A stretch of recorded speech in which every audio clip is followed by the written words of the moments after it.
Welcome to Stuff You Should Know, a production of iHeartRadio.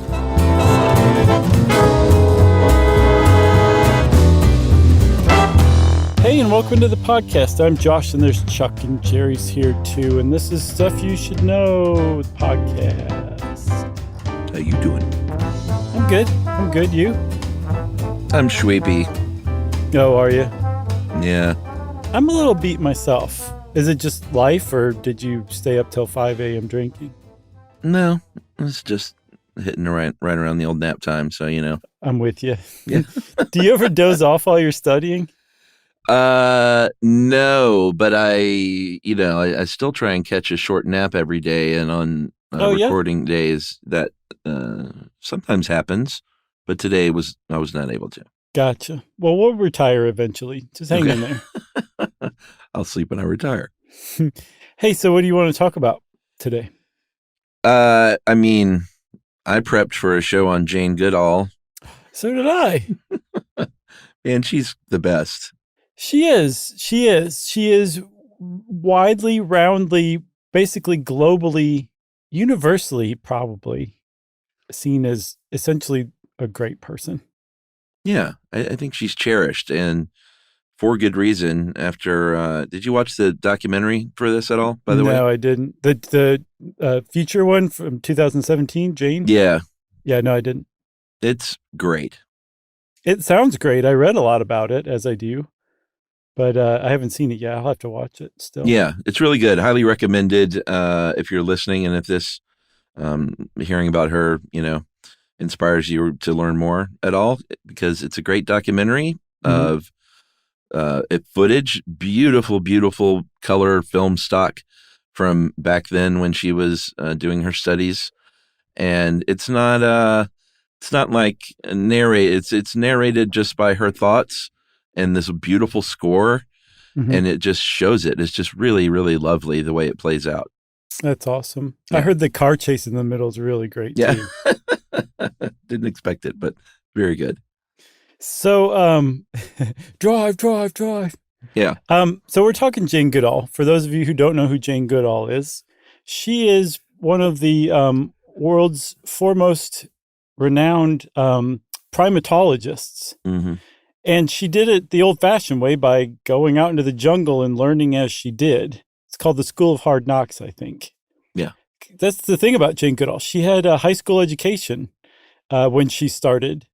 She did not go to college, not for a while.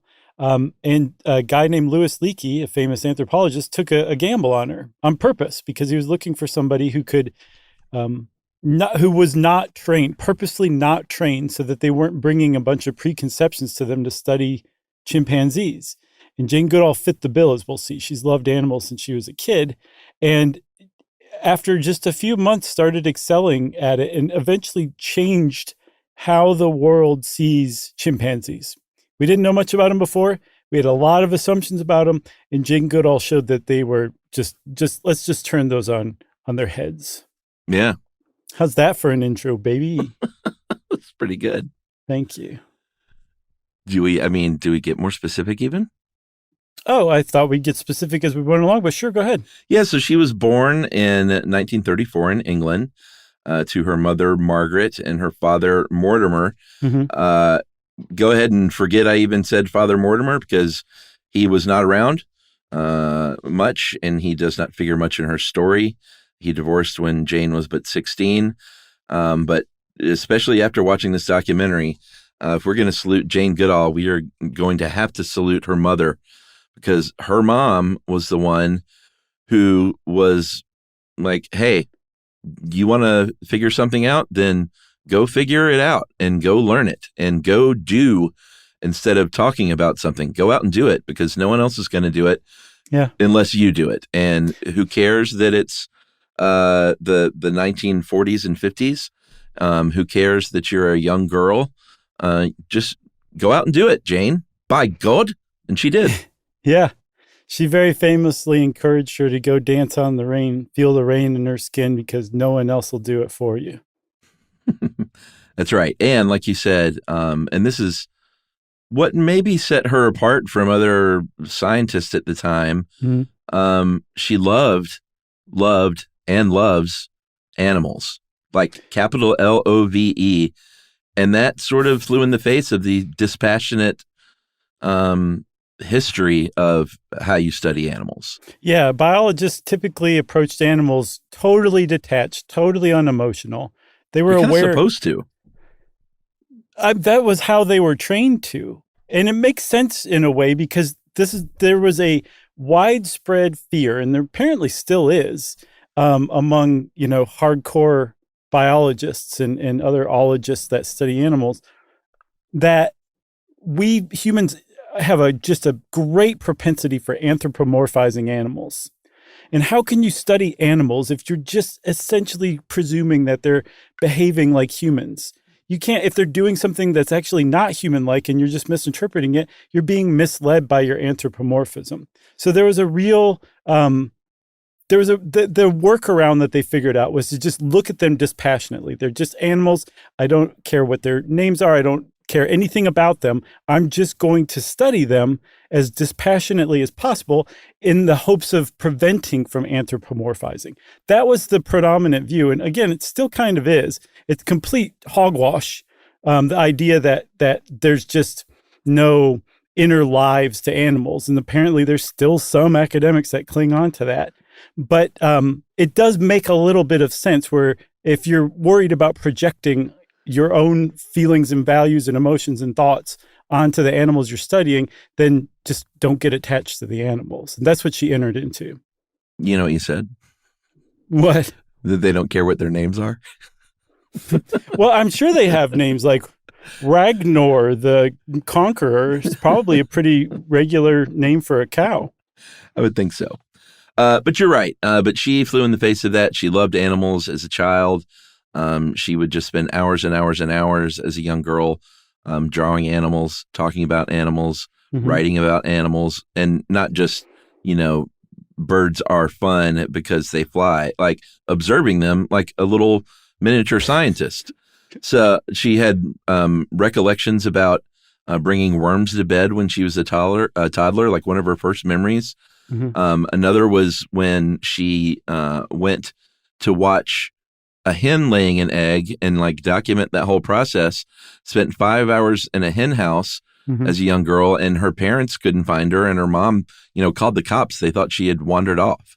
Yeah, and I saw very pivotally when she was younger, I'm not sure what age, but she was a young kid still. She was fascinated with the pigs that she saw in the English countryside, and she wanted to hang out with them, but they would always run away. Yeah. So she taught herself to be super patient and to sit and get them to come closer to her and eventually feed them, and won their trust that way. And that would later serve her very well when she started to study chimpanzees. Yeah. And in fact, that patience in the documentary, you mentioned Louis Leakey. He was a very famous paleontologist and anthropologist who gave her break in the 1950s when she met him in Kenya. I guess we should say she got there because she graduated from high school and was like, you know what? We can't afford college. I'm going to go get a couple of jobs, hustle, save money so I can go to Africa and study on my own. But she got there, and Leakey, she said part of the reason she got the job was because he wanted someone with monumental patience, i.e. somebody who would sit there for what ended up being 5 months before she even saw chimpanzees, basically. Man, that guy would be like a senior VP at ZipRecruiter just based on that one pick he made. Yeah, for sure. If you were around today. Did you like that? That was a little buzz marketing for one of our advertisers. They haven't been around in a while, so maybe they'll come back. Louis Leakey, apparently she started out as a secretary for him, right? Yeah.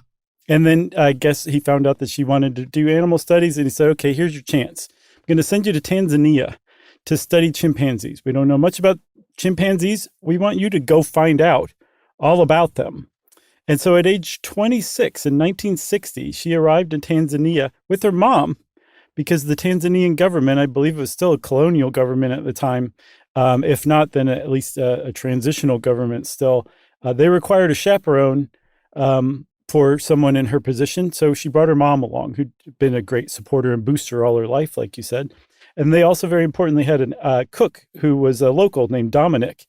And within a very short amount of time, both her mom and she came down with malaria. And they were very fortunate to have Dominic, from what I saw, because he helped nurse them back to health. Yeah, for sure. He was a big, he's kind of like part of the family, from what I gathered. That's what I gathered, too. This is at the Gombe Stream Game Reserve, which is now the Gombe Stream National Park.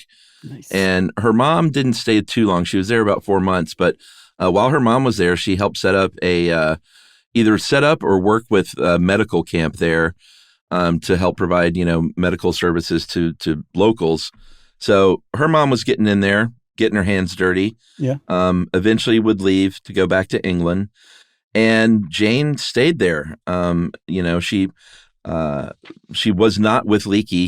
He didn't stay there with her. He set her up with this job. Also, apparently, was making passes at her because Jane Goodall, and this kind of popped up throughout her career, was a very pretty young scientist at a time when that was fairly unusual, I think, especially where she was located. And she was like, "No, thank you, Dr. Leakey. I'm not interested, but I appreciate you entrusting this position to me at least. But hands off." He said, that's just what I wanted to hear. Yeah, I'm sure he wanted to hear just that. So apparently she got set up with 6 months of funding initially, and she started to get really worried because at least 3 months passed, and she was spending all day, every day, with a couple of locals who were walking her around the jungle pointing out, this would probably be a pretty good place for chimps to show up. This tree has a bunch of fruit on it. They'd sit around. The chimps wouldn't show up. They did show up. They were covered up by leaves. She couldn't see what they were doing. If she moved to get a little closer so she could get a better view, they would all run away. That was when she saw them. Her research was in great jeopardy. You have to have chimps to study to get more funding and continue your research. Yeah. So she was starting to get worried by month 3 or 4. And I guess finally she won the trust of at least one group enough that they wouldn't run off when she would just kind of show up and hang out and feed or watch them feed. And I saw that one of the reasons, or one of the ways that she won the trust of the chimpanzee groups that she was observing, was by kind of behaving like them. She ran around barefoot everywhere. She would hang out in the trees for long periods of time and just kind of tried to treat them or behave as if they were her peers rather than study subjects or test subjects. Yeah, I mean, there was at one point in the documentary, she was talking about the dangers of where she was and these poisonous snakes everywhere, and all manner of ways in which you could die out there doing what she was doing. And and it didn't sound naive either. She just said, I felt like I was supposed, and she's got that great British accent too, so everything sounds so great. But she said she felt like she was supposed to be there, and that if she just treaded carefully and respected the land and the creatures around her, then they would allow her to stay there. These snakes were not going to come bite her and send her away because she's like, I'm supposed to be here. And it was really kind of a lovely thing. She really seemed like she fit in, such that finally 5 months in, with time running out, a chimp named David Greybeard, obviously she's giving them these names, and he had a kind of looked like me a little bit. He had this little gray beard, trusted her.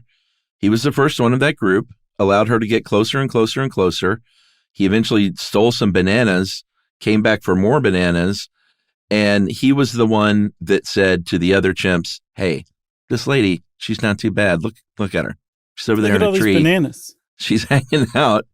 And the footage of her, and we'll get to whether or not this was the correct thing or not later, but the footage of her dead still, holding bananas out in her hand, and seeing these very large chimpanzees coming up and taking them from her hands, and the way she's acting is breathtaking because nobody had done that before.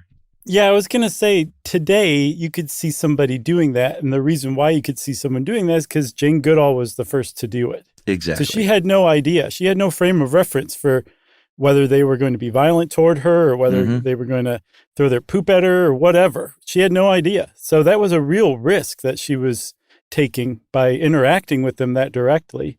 And then in addition to it being risky, it was driving any academic who was aware of her work completely batty. Bananas? Because that is nice, man. That's not at all what you do. Not only do you not like get attached to them, you certainly don't feed them. You don't interact with their infants. You don't give them names. That was another one. David Graybeard. Yes, I'm going to go with you and assume that wasn't his actual name, that she gave him that name. And that was driving like academics crazy. Like she was doing everything wrong. And yet it was starting to really pay off in ACEs. Yeah. They're like, you're not supposed to name chimps. And she's like, have you ever petted a chimp? Chump? Right. It's like, it's working. Yeah.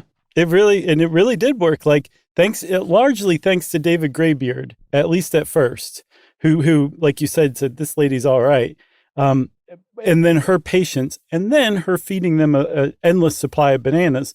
All those three combined to win over the trust of large groups and families of chimpanzees.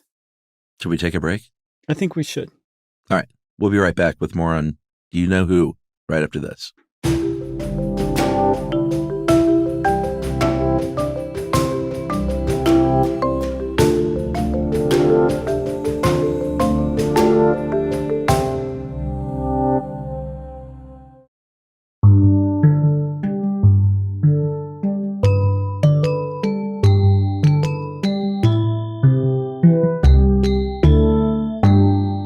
Okay, Chuck. So Jane Goodall is feeding chimps bananas at this point. She's named all of them.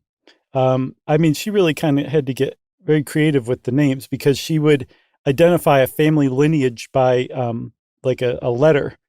So like the F family, all of the members for generations all had first names that began with F, like Flo or Flossie or Fabian or Freud. Mm-hmm. And that's how she kept track of them. But again, other academics would have just given them numbers. Like maybe they all started with the same number or something like that, but certainly not names. And from observing them that closely, and I guess interacting with them probably had a lot to do with it, but interacting with them allowed her to get that close. And by interacting that closely, she was able to see things that up to that point, people had no idea chimpanzees were capable of. One of the first things she realized is that they have a huge, intricate, complex social system with hierarchies, like I said, families, alliances, territories, like all sorts of stuff that people just did not realize chimps were capable of engaging in. Yeah, big time. Communication-wise, she found out there were at least 20 different sounds that they were making to communicate, and that's in addition to any kind of body language or behaviors they may exhibit toward one another. Mm-hmm. She was the first person that said, hey, these guys aren't just eating bananas and berries and things. They are omnivores. They're eating birds. They're eating insects. They're eating baby baboons. Sometimes she would figure this out later, much to her dismay. They would eat other chimps. But the big finding that she came out with that kind of shook science to its core was that she observed chimpanzees engaging in object modification, which is basically sort of proto-tool making, mm-hmm. when they would take blades of grass and sticks and things and strip them down or bend them or clump blades of grass together and shape them in certain ways to stick into anthills most effectively and efficiently to draw out ants to eat them. And she was like, hey, wait a minute, like, the big differentiator up until this point in the history of evolution between us and them is that we use tools. That's all everyone talked about, mm-hmm. was that we use tools and animals don't, and that's what makes us different. And she's like, right here in front of my face, they are using object modification, which is basically a tool. Yeah. Like you said it, it shook the scientific world to its foundations. Like that was such a huge finding that Louis Leakey declared very famously that we must redefine tool, redefine man, or accept chimpanzees as humans. Yeah. Like that's how big of a deal it was. A little dramatic. Because it was, but I mean, up to that point, like you said, people just tools made a human. Anything that could make a tool technically qualified as human. Everything else couldn't make tools. So it was a big deal. And then on top of that, to me, even more groundbreaking, is that they realized that different groups of chimps use the same tool in different ways. And that, like, say, one group would use the short stick to get termites on it, to eat them one by one. Another group would use a longer stick to let a bunch of them walk on and then eat it like a corn cob, probably. And that they would pass how to do that down to different generations. And that's culture. At its most basic definition, that qualifies as culture. And I saw it compared to how Westerners use forks, but people in Asia use chopsticks. They're both the same tool. They're an implement to get food to your mouth, but they're just different, and they're passed down through the culture. They're cultural differences. And that's the same thing with the different ways of using a termite stick, right? And that is culture. So she discovered that chimps have cultures as well. And some of them opened their presents on Christmas Eve. Some of them waited till Christmas morning. Mm-hmm. There were all kinds of things she observed. Yeah, that was a big surprise, too. They're terrible at wrapping presents, too. They're so sloppy. Another big surprise, well, they just used the funny papers from Sunday, which, can you blame them? Mm. Another big surprise was in 1962 when National Geographic, the Nat Geo Society, that is, sent a filmmaker, a Dutch filmmaker named Hugo van Lawick, there to film her work. She was not thrilled at this idea. She really enjoyed her solitude there. She did not want some dude mucking up the works and kind of, quite honestly, spoiling her scene that she had going on there. She really enjoyed climbing trees and being alone and not having to deal with some jerk with a camera. But she knew that's where the funding came from. They needed this footage if she was going to continue to get funding. She put up with this guy chain smoking and throwing his cigarette butts around in the jungle, which upset her very much. But she was like, this guy really loved animals. He was also handsome. And she said it became pretty obvious pretty soon that I was also the subject of his films. Long story short, they fall in love and make a baby. Right. That they nicknamed Grub. Did you see anywhere why they nicknamed their kid Grub? I could not find it. I would assume because of a grub worm. Right? But what did he do? Like, was he famous for writhing around in the dirt or something like that? Why would you name your kid Grub? Well, I mean, this kid was raised in the jungle. I imagine all he did was writhe around in the dirt. Okay. I mean, there's footage of him. He was literally raised in a jungle in a cage. Sounds bad, but it was a big pen that they had previously used for animals, and she decorated it all up for her son just to keep him safe. It was very large. It was like a large, pen, right. Less than a cage, but technically it was a cage. And the other thing she said too was that having her own human baby really helped her research it. It made her understand how chimpanzee mothers behaved, and vice versa. And she said it really just added a lot to her understanding of the family groups. Neat. That's pretty neat. So around this time, that was the early 60s, I think, that her husband showed up and her son was born in the late 60s, 1967. Okay. I think in 1963, National Geographic essentially told the world that Jane Goodall existed and what she was doing. There was an cover article called "My Life Among the Wild Chimpanzees." And she was starting to recount, this is the thing that she would become most advanced at, in addition to chimpanzee studies, is telling the rest of the world about chimpanzees in order to get the world to keep from driving chimpanzees and other animals into extinction. That was her kind of second love. Yeah, for sure.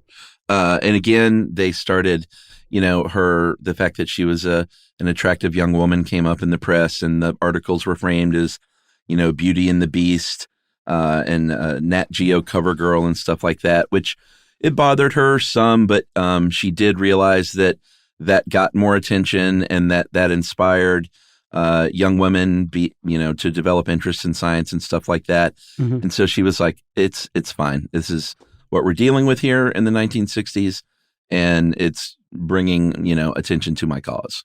Right. Yeah, she would have a really good kind of a feel for that. And I keep speaking of her in the past tense, she's not dead. She just turned 90 in April, and she seems to be doing just fine. Her foundation says she still travels about 300 days a year doing speaking appearances on behalf of chimpanzees and nature and Earth in general. And a good example of her kind of figuring out or knowing a good PR piece when she sees it, or opportunity when she sees it, came in 1987. Gary Larson, who did The Far Side, one of the great comic strips of all time. You know? Oh yeah, that's going to be a subject soon. Okay, so he did a Far Side one comic panel, or one panel comic of a female chimp grooming a male chimp, and the caption is the female chimp saying, well, another blonde hair, conducting a little more research with that Jane Goodall tramp. And the Jane Goodall Institute found out about this and sent Gary Larson a cease and desist letter, and that's where everything ended. No, of course not. You're just being coy. Goodall was out of town. Apparently she got back in town, heard about it, thought it was very funny, said, Gary, you can tear up that cease and desist letter and book your ticket for Africa. You're going and you're going and you're going. And that's what happened. She reached out to him. He came out there. He actually gave the Institute permission to use the cartoon on T-shirts for fundraising. Mm-hmm. She wrote a preface for one of his book collections, and it turned into like this cool friendship. Yep. So prior to that, we kind of jumped ahead a little bit, but prior to that, she, in addition to that National Geographic cover story, less than 10 years later, she released her first book, In the Shadow of Man. And this is around where she really became like a science communicator, which she's been forever. She was one of the early ones, pre-Sagan even. I mean, she released this book in 1971, and it was telling the world again about all of the stuff she had found about chimpanzees, and really just revolutionizing our understanding of chimpanzees and animals in general. And her work was so significant that, remember, she only graduated high school. Cambridge University came a knocking and said, hey, you want a PhD? Because we got a seat for you here. Come take it. And she thought about it a while, consulted Gary Larson. He said, hey, I haven't met you yet. This doesn't make any sense. And finally agreed, sure, I'll take a PhD course with you guys, Cambridge. That's right. She got a degree in the study of animal behavior. That's ethology in 1966. I know we're all over the place with the timeline. That's fine. I hope everyone gets what is following the story. Sure. For about 5 years, she worked at Stanford as a visiting professor in psychiatry. Also became a visiting professor of zoology at Tanzania's University of Dar es Salaam. While all this is going on, though, she's not like, oh, by the way, I'm just leaving Gombe for years and years at a time. Mm-hmm. She was basically there from 1960 to 75. It was her home. It was her emotional home, her spiritual home. She felt very, very tied to Gombe and to that specific area. And, that was where she started a family and was raising a son. It was her place. So I didn't see the documentary. Did they cover why she left? Was it because of her son? Because I saw that she was conflicted and realized she had to decide, raise a son or study chimps. Yeah, he had to be formally schooled in England. But also there was the issue of her marriage, and that's, we might as well talk about it now. She started to travel some with her husband to other places for him to film, because he didn't get all his work through Nat Geo. Eventually, his work with them completely dried up, so he had no reason to be there other than the fact that his wife was there and loved her work. But it was at a time, and he was one of these guys where he was like, hey, work comes first, and I hope you can support me. She did that for a little while, and then she said by that time, in a very English way, she said we had begun bickering. And that seemed to be the kindest way to say that, their marriage was kind of on fragile ground, and they would eventually part ways because of that and because of life and work, and it just seemed like it didn't work out. Gotcha. So 5 years after she started, she established the Gombe Stream Research Center, again in the Gombe Wildlife Preserve game preserve, which means you can go hunt there. She very fortunately met and married a member of parliament in Tanzania named Derek Bryson. And he happened to direct the country's national parks and went presto changeo and turned the game reserve into a national park, protecting Gambia and its inhabitants. Pretty cool. It is pretty cool. Unfortunately, he passed away from cancer 5 years later. And from that point on, Jane Goodall was a swinging solo lady. That's right. And, I'm sure it was a tragedy for her life, but she sort of ended up being married to her work and seemed very happy to be. She spent decades and decades at the Gambia Center publishing hundreds of papers, all kinds of researchers and doctoral students have done field work there, gotten their PhDs through there. She is still very active, like you said, as part of the Jane Goodall Institute, which is basically run by Tanzanians, and has just, she's. It's easy to think now, like you said, like you see so many documentaries and so much footage of people doing research, and just no one had done this stuff to that degree at the time, as far as just living among the animals. And it can't be overstated how revolutionary this idea was. This 26-year-old, young British woman was just like, yeah, that's what I want to do. I want to climb a tree and be with them. Yeah, and Louis Leakey had a knack for picking the right people for this kind of work. He also hired two other young women over the years, Diane Fossey, who studied gorillas in Rwanda, who is very memorably played by Sigourney Weaver in Gorillas in the Mist. Yeah. And another woman named Barute Galdikas, who studied orangutans in Borneo. And when you put Diane Fossey and Barute Galdikas and Jane Goodall together, you had the group that were known as the Trimates. Pretty funny. We just couldn't not mention that. It was just too great. Yeah. I mean, we didn't give them that name. No. We were okay, I just want to make that clear. Yeah. So, Chuck, we're starting to have a little too much fun. I say we need to take a break and recompose ourselves, come back, and just get serious again. All right.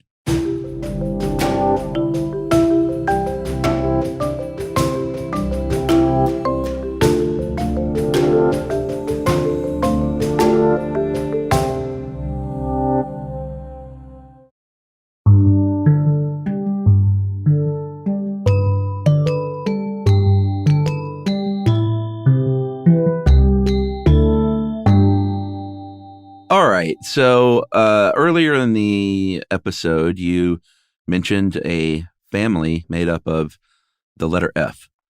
Right. Where she, this is how she named and cataloged these groups and these families, and it would help her keep track of things. And we're going to tell you a little story that Livia dug up about the F family, led by Flo, who was the mama to her young children. And Flo was pretty instrumental in Goodall's understanding of just how these chimp families worked. And then later, through the just beyond the family, the whole group and local culture of that family. Right. And the whole group that they studied, that the Flo and her family were members of, was the Cassiquela. And there were other groups that ended up being studied, if not by Goodall, but by other research scientists and doctoral students who showed up over the decades. But Cassiquela was the group that she kind of made her name on and did her research on originally. And like you said, from studying these families so closely, she watched like how generations interacted, sometimes with their own kin group. Flo had a son named Fabian who overthrew his younger brother, who's overthrown by his younger brother Fegan, to become the dominant male. And she noticed, like, becoming a dominant male of your family or of your group, I should say, there's not one set way to do it. Some chimpanzees do it by being kind and calm in the face of aggression. Others do it through sheer force and bullying. Mm-hmm. Fegan was known to just basically do it through trickery. Like, he would lead others in the group away from food and then run back and get it himself. Yeah. Somehow he became the dominant male. But by studying these chimpanzees this closely, she was able to kind of see individual personalities and how those personalities work together to create a society. Yeah. And it's, it's like Game of Thrones up in there, basically. Yeah. You had Flo's daughter, Fifi. She became the dominant female. She gave birth to 9 kids, one of which was a daughter named Flossie. Mm-hmm. So this is Flo's grandbaby. Flossie ended up leaving that group for a neighboring community called the Matumba community. Another one of her children was Freud, born in 1971. Freud grew up and then, along with Fifi and Fegan, helped him rise within that hierarchy, even though he was like not really cut out for the job, became the dominant male in 1993. So like families are leaving communities, joining up with others who had previously left the community. They're kind of grooming successors and like propping up other chimps is like helping them become the leader and the dominant male or female. And it's just fascinating for her to sit there and like document all this stuff. Yeah, it's very Machiavellian. Totally. Now we have to talk about Frodo, who was one of Fifi's sons, one of Flo's grandsons. He was born in 1976. And he is one of the more famous chimpanzees of all time because he was bad to the bone. Yeah. He was, if you believe in chimps having an internal life and empathy and awareness of others' experiences, then you would consider Frodo a murderer, straight up murderer. Totally. But for real, I've seen it argued that he should be considered a murderer. He was just that bad. Yeah. I mean, he killed people. He did. So he deposed his brother Freud back in 1997. And he was the one I was citing when I said some of them do it just through sheer force and intimidation. Yeah. That was Frodo. He didn't have a lot of friends. He didn't have many alliances. He was just the biggest chimp and the meanest chimp. And he from a young age, he started bullying Jane Goodall. I don't want to anthropomorphize here, but I'm quite certain, 100% certain, in fact, that he noted Jane Goodall was the person in charge of the humans, and he targeted her specifically. He attacked other humans over the years. But Jane Goodall, they said that he would have a certain look on his face that he reserved just for her. And he put her in for some of the worst treatment. He almost broke her neck once. And she said kind of famously that she was alive because he wasn't trying to kill her, that he was just trying to show her who was boss.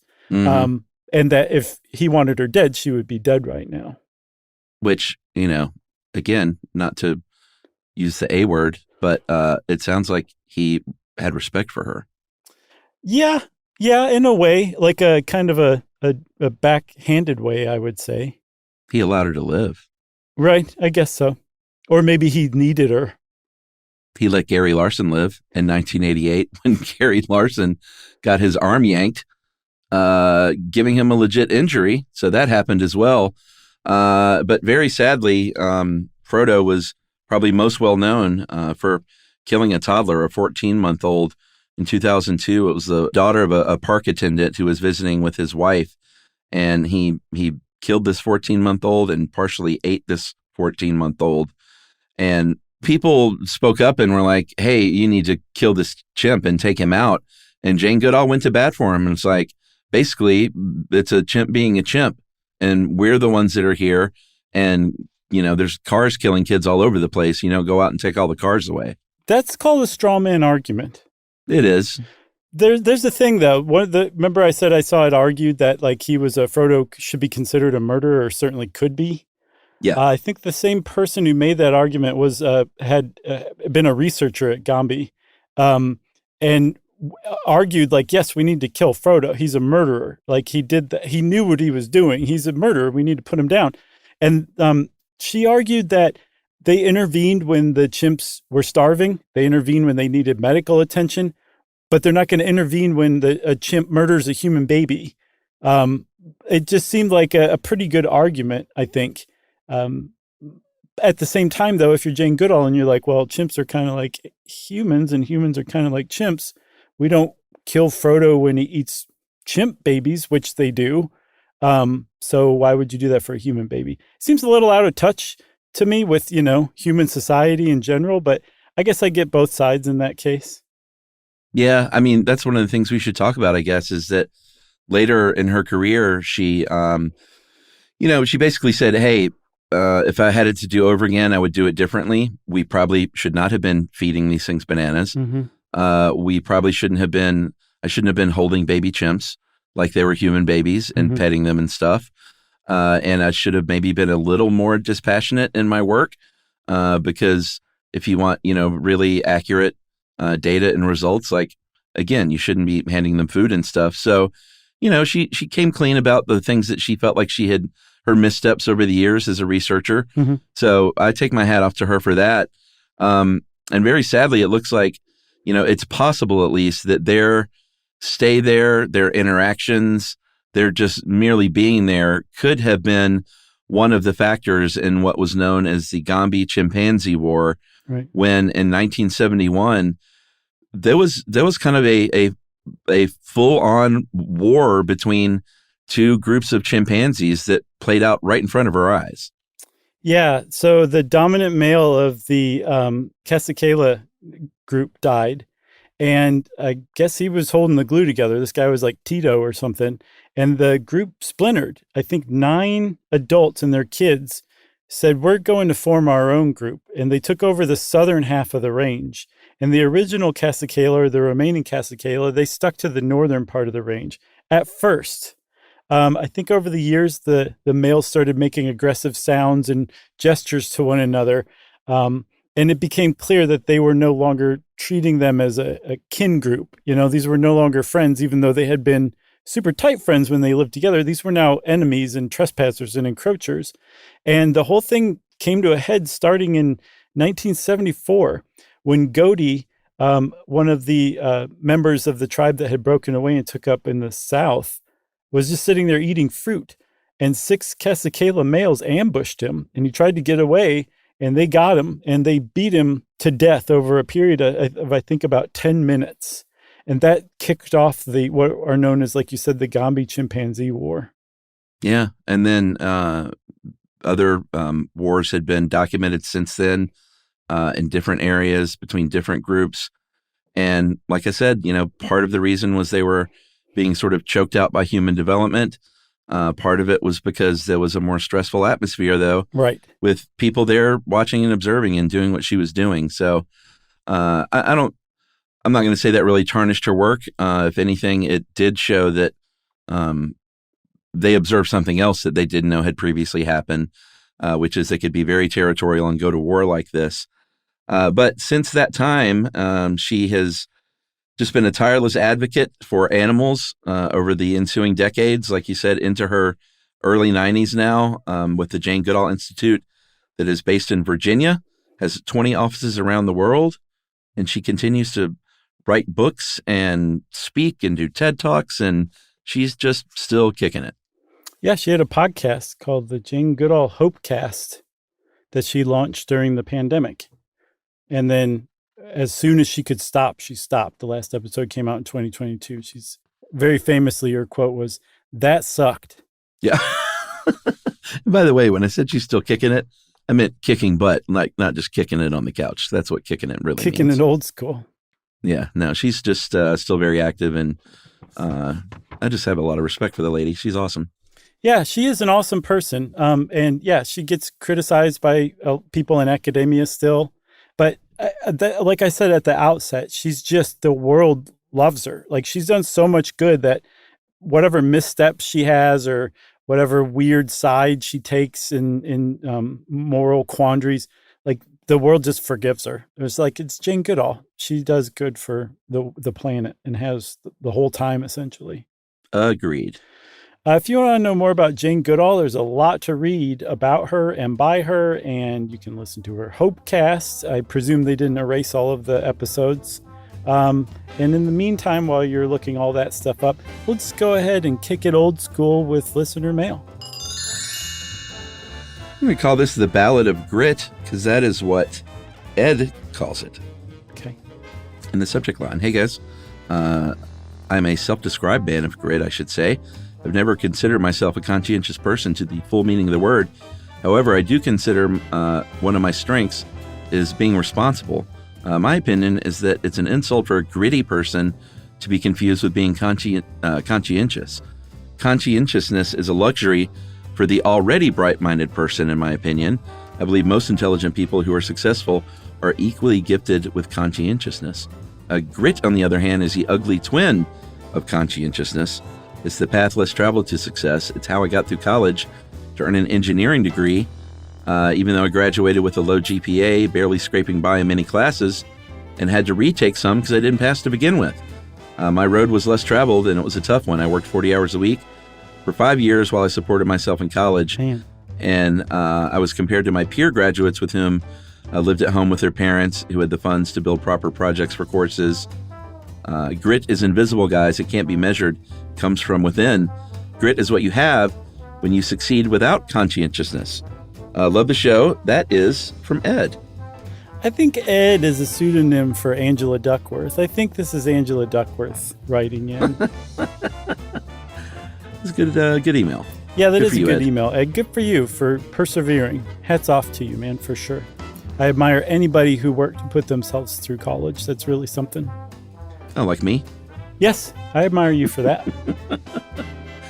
The first part was paid for. Then I was on my own. Hey, man, even a little bit still counts. Yeah. Like that's hard to do, you know? That was fine. Waited tables. Whatever. I appreciate it, though. All right, just forget it. I'll direct my comments toward Ed only then, all right? No, I appreciate it.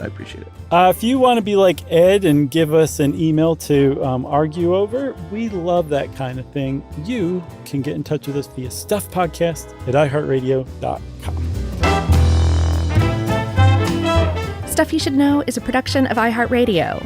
For more podcasts from iHeartRadio, visit the iHeartRadio app, Apple Podcasts, or wherever you listen to your favorite shows.